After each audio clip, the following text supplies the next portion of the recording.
चलिए आज के इस सेगमेंट में हम आपको कराएंगे मॉडर्न अलजेब्रा से संबंधित क्वेश्चन। और तो पहला क्वेश्चन आप लोग देखेंगे, इसमें कहा गया है the mapping f and g are given by. दो मैपिंग एफ और दो प्रतिचित्रण एफ और जी दिए गए हैं। एफ का मान दिया, देखिए ध्यान से कितना, एफ बराबर कर्ली ब्रैकेट में ऑर्डर पेयर में होता हमेशा है, क्या दिया 1 2 3 5 4 1 1 2 3 5 4 1 1 2 3 5 4 1 एंड जी बराबर दिया है आपको कितना जी बराबर आपको दिया है 2 3 5 1 1 3 2 3 5 1 1 3। ये आपका 2 3 5 1 1 3 2 3 5 1 1 3 2 3 5 1 1 3 ये आपको दिया गया। तब आपको निकालना गॉफ जी ओ एफ चाहिए आपको। तो क्या चाहिए भाई, जी ओ एफ का मान पूछा, तब देखेंगे देन जी ओ एफ किसके बराबर होगा, ये हम आपको निकाल के बता रहे हैं। जी ओ एफ का मतलब होता है एफ में पहले 1 रख दीजिए, एफ की जगह 1 रखेंगे तो जी F1 का मान कितना है, 2 है, कितना है 2 है। तो इस तरह से कितना हुआ,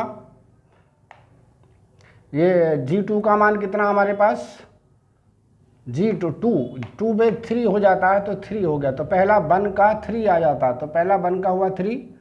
अब दूसरे पर हम लेंगे इसी प्रकार से 3 लीजिएगा, तो 3 का मान यहाँ पर 5 है, 5 का मान यहाँ कितना है 1 है, तो इसका मान हो गया 1। तो यहाँ लेंगे 3 1, दूसरा क्या हुआ 3 1, और तीसरा आप देखेंगे तो हम आपको 4 लेके चलेंगे यहाँ, और कितना हुआ है, 4 का मान है 1 और G1 का मान कितना है 3, तो इसका मान हो गया 4 3 4 3 है 5। तो 2 का मान कितना था यहाँ पर 3 और 1 का 3 दो बार आ रहा है क्या, 2 3 1 3, ठीक है। तो ये इसका मैपिंग हुआ 1 3 3 1 4 3, कौन सा हुआ, तो इसमें से जो आंसर इसका होगा कौन सा आपका है 1 3 3 1 1 3 3 1 4 3, तो ये इसका आंसर बन जाता। कौन सा आंसर हुआ, सी इसका आंसर हो जाता, ये वाला। इस टाइप से आपका ये है ना। इसको एक करने का और तरीका भी था आपका, उस तरीके से भी आप कर सकते हैं, चाहे तो मैपिंग बना करके भी इसको कर सकते हैं, है ना, फिगर बना के भी इसको कर सकते हैं। फिगर बनाने का क्या तरीका था वो भी आप देख सकते थे। तो फिगर हम कैसे बनाते हैं इसकी, ऐसे कर सकते हैं, देखिए यहाँ लिख दीजिए,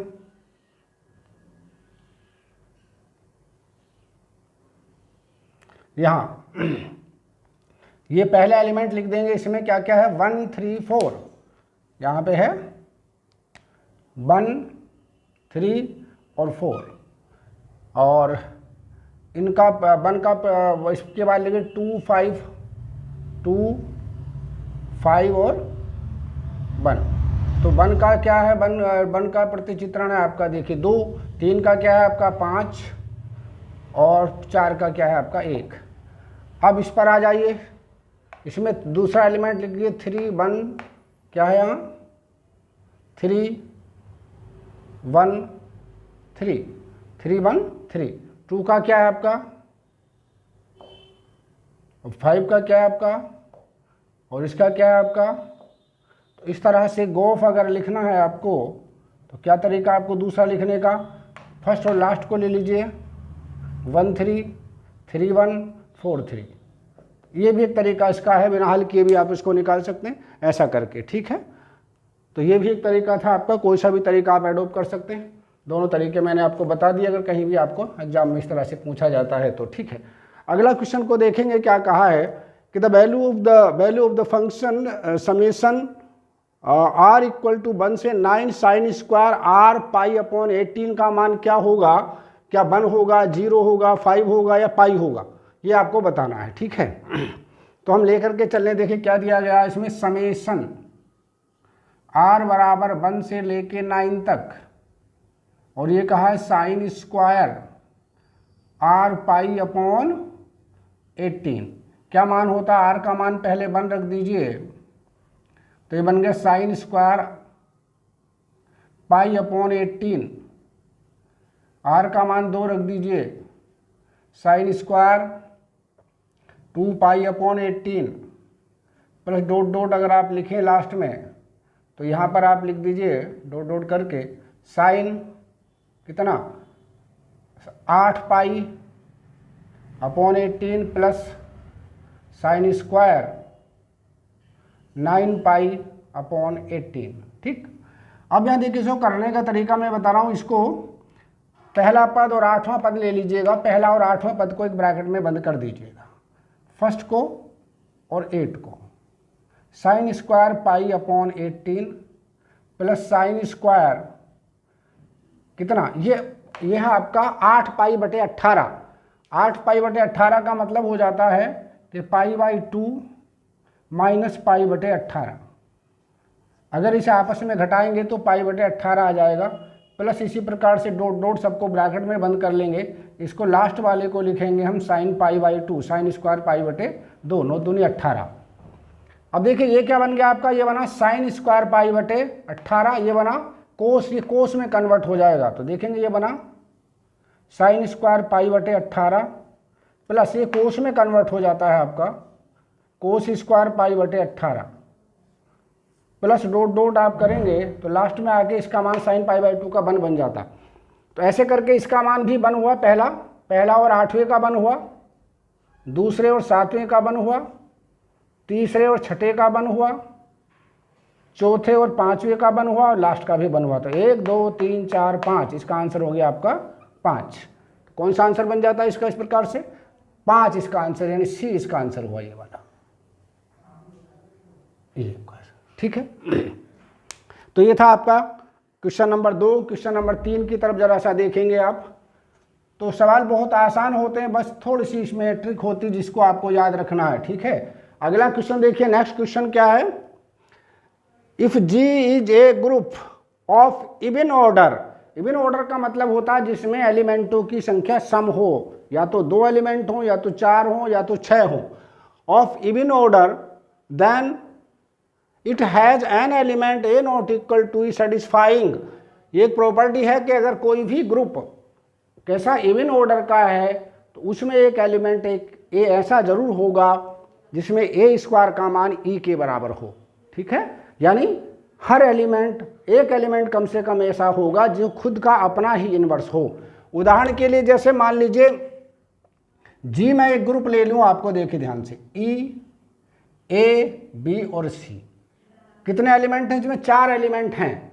तो 4 एलिमेंटों का मतलब क्या, ई तो खुद का इन्वर्स हो गया, ई का इन्वर्स क्या होता है, ई खुद मौजूद है। मान लीजिए बी का इन्वर्स सी है तो निश्चित रूप से सी का इन्वर्स बी हो जाएगा। अब ए अकेला एलिमेंट बचा, ए वाला, इसका भी तो इन्वर्स होना चाहिए। ये तभी संभव है जब ए का इन्वर्स हो, यानी ए इंटू ए इन्वर्स बराबर क्या, ई होता है, और ए इन्वर्स की जगह ए रख दीजिए बराबर ई, यानी ए स्क्वायर बराबर ई हो जाए। तो अगर कोई भी ग्रुप इवन ऑर्डर का है तो उसमें एक एलिमेंट ऐसा निश्चित रूप से होगा कम से कम जो अपना खुद का इन्वर्स होगा, अर्थात ए स्क्वायर इक्वल टू ई होगा, इसलिए ये इसका आंसर हो जाता है। It is clear. आइए नेक्स्ट क्वेश्चन की ओर मूव करते हैं। नेक्स्ट क्वेश्चन को देखेंगे, क्वेश्चन नंबर 4 में क्या कहा गया है, let G be, let a and b, let a and b 2 positive integers, then GCD of a, GCD and LCM of AB, है ना। a and b, a और b 2 एलिमेंट हैं, a और b 2 एलिमेंट हैं। तो आप जानते हैं GCD का मतलब होता है HCF, GCD का मतलब HCF, ग्रेटेस्ट कॉमन डिवाइजर। तो इसको HCF कहा है। HCF इंटू एलसीएम का जो मान होता है वो A इंटू बी के बराबर होता है। किसके बराबर?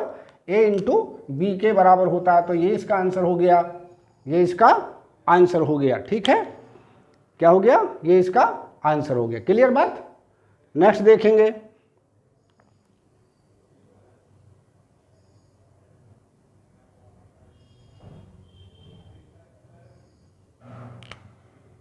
बी लिख दिया, तो ये इसका आंसर क्या हुआ? A इंटू बी हो गया। अगला देखेंगे 5वां। If G is a cyclic group of order 30 then total number of subgroup of G is. अगर एक साइक्लिक ग्रुप है, एक साइक्लिक ग्रुप है कितने ऑर्डर का? 30 ऑर्डर का, तो उसके उसके कुल कितने सब ग्रुप हो सकते हैं? अब सब ग्रुप निकालने का एक बहुत सिंपल तरीका मैं साइक्लिक का बता दूं। 30 के जितने भी कोप्राइम्स होंगे, है ना, जितने भी कोप्राइम्स होंगे उतने ही उसके सब ग्रुप होंगे। अब मैं देखो 30 के कोप्राइम्स आपको लिख रहा हूं। 30 के कोप्राइम्स होते हैं कौन कौन से? Coprimes of 30। कोप्राइम्स का मतलब सहअभाज्य। सहअभाज्य कौन कौन से? जिनका GCD 1 हो। देखो एक तो 30 का है, 30 का 1 होगा। 30 को और 1 को केवल 1 से ही भाग दिया जा सकता है। 3 भी इसका नहीं है, 2 भी नहीं है, 4 भी नहीं है, 5 नहीं है, 6 नहीं है, 7 एक होगा। 7 का और 30 का GCD 1 होगा, महत्तम समावर्तक 1 होगा। 7 के बाद 8 नहीं हो सकता, 9 नहीं हो सकता, 10 नहीं हो सकता, ये 11 हो जाएगा आपका। 11 के बाद आपका 13 आप ले सकते, 13 हो जाएगा क्या आपका। 14 नहीं होगा, 15 नहीं होगा, 16 नहीं होगा, 17 हो जाएगा आपका। एक आपका 19 हो जाएगा, 20 नहीं होगा, 21 नहीं होगा, 21 नहीं होगा, 22 नहीं होगा, 23 हो जाएगा आपका कोप्राइम्स, है ना, अभाज्य। 23, 24, 25, 26, 27, 28, 29 एक हो जाएगा। ठीक है, 1 2 3 4 5 6 7 8 कोप्राइम है भाई। तो किसी भी साइक्लिक ग्रुप का जितना ऑर्डर है उस ऑर्डर के कोप्राइम्स आप निकाल लीजिए। जितने कोप्राइम होंगे उतने ही उसके साइक्लिक सब ग्रुप होंगे। तो क्या पूछा? G is a cyclic group of order 30 then total number of subgroup of G is. G के total number of subgroup कितने हो गए? 8 हो जाएंगे,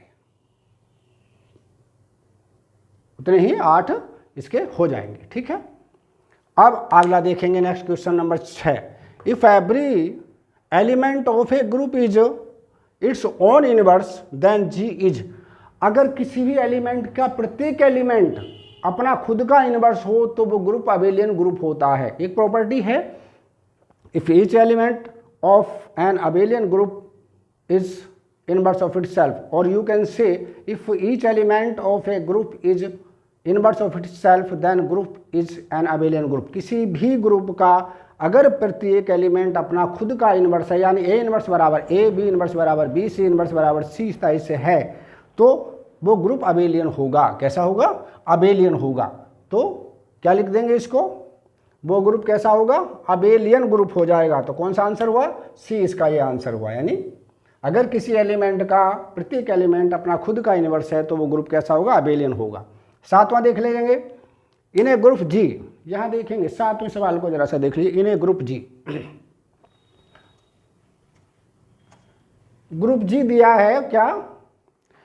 मल्टीप्लिकेशन मॉडुलो 8 क्या इसमें दिया? तो आप क्या करें, ऐसे क्वेश्चन को करने के लिए आपको एक टेबल आपको बना लेनी है। ठीक है, कौन कौन से एलिमेंट दिए? 2 4 6 8।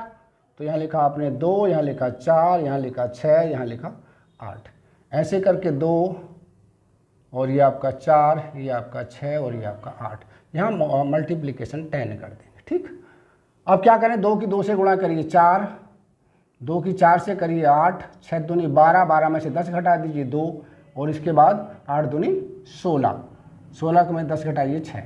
इसी प्रकार के 4 दूनी 8, 4 चौक 16, 10 घटा दीजिए 6, 6 चौक 24 यानी 4, 8 चौक 32 यानी 2। इसी प्रकार से 6 दूनी 12, 6 दूनी 12, 2 आ गया, 6 चौक 24, 4 आ गया, 6 छंग 36, 6 आ गया, 6 अट्ठे 48, 8 आ गया।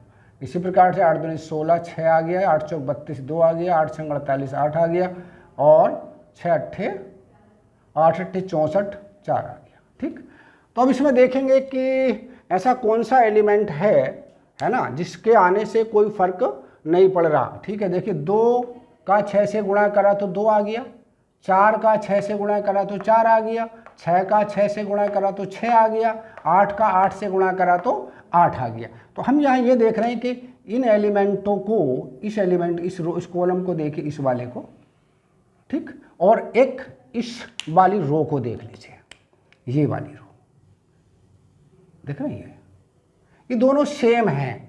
देखिए इसमें क्या 2 4 6 8, 2 4 6 8, यानी 2 का 6 से गुणा करो तो 2 ही आ गया, 4 का 6 से गुणा करा तो 4 ही आ गया, 6 का 6 से गुणा करा 6 आ गया, 8 का 6 से गुणा करा। इसी प्रकार 6 को किससे, 6 को 2 को 2 से गुणा करा, 2 को 6 से, है ना। इसी प्रकार क्या 2 को 6 से गुणा करा ये आगे, 4 से गुणा करा ये आगे, 6 से गुणा करा ये आगे, इस प्रकार से यहाँ भी आ जाता। ठीक है, तो हम यह कुल मिला करके ये देख रहे हैं कि ये a इंटू 6, यानी किसी भी एलिमेंट को 6 से गुणा करें तो एलिमेंट बराबर लौट आता है। आइडेंटिटी की क्या विशेषता होती, ए ई इंटू ए ई बराबर ई ए, यानी ए के बराबर होता है। इसका मतलब इनवर्स हमारा 6 हो गया, है ना।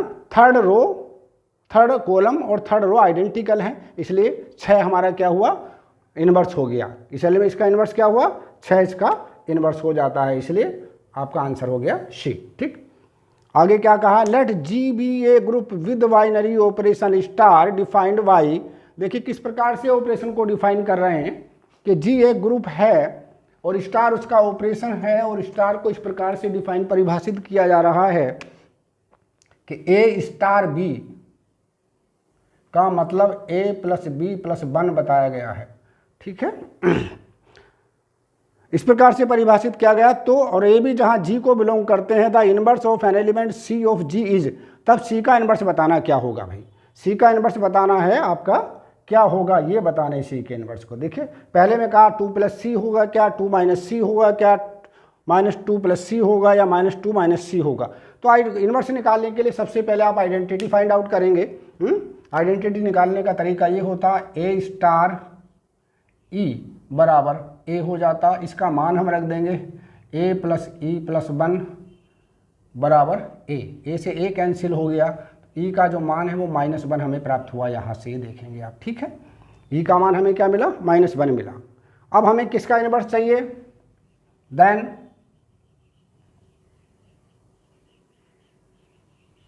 इनवर्स ऑफ सी चाहिए हमें। किसका इनवर्स चाहिए, इनवर्स ऑफ सी, सी का इनवर्स चाहिए।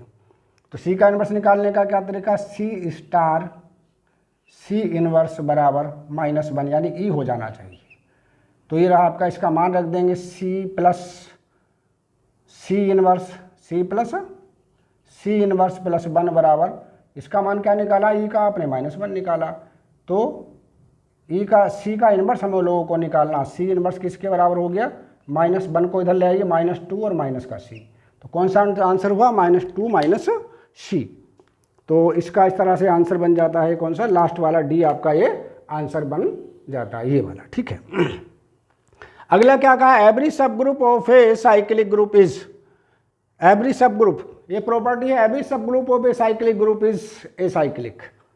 ठीक है, साइक्लिक ग्रुप का प्रत्येक ग्रुप भी, सब ग्रुप भी साइक्लिक होगा, साइक्लिक ग्रुप का प्रत्येक सब ग्रुप भी साइक्लिक होगा। तो इसमें क्या दिया, नॉर्मल होगा, normal only with order of सब ग्रुप और प्राइम ऑर्डर, नॉन नॉर्मल या नॉन नॉर्मल होगा। लेकिन इनमें आंसर उस टाइप से नहीं दिया गया, आंसर जिस तरह से दिया गया उस तरह से हम देखेंगे।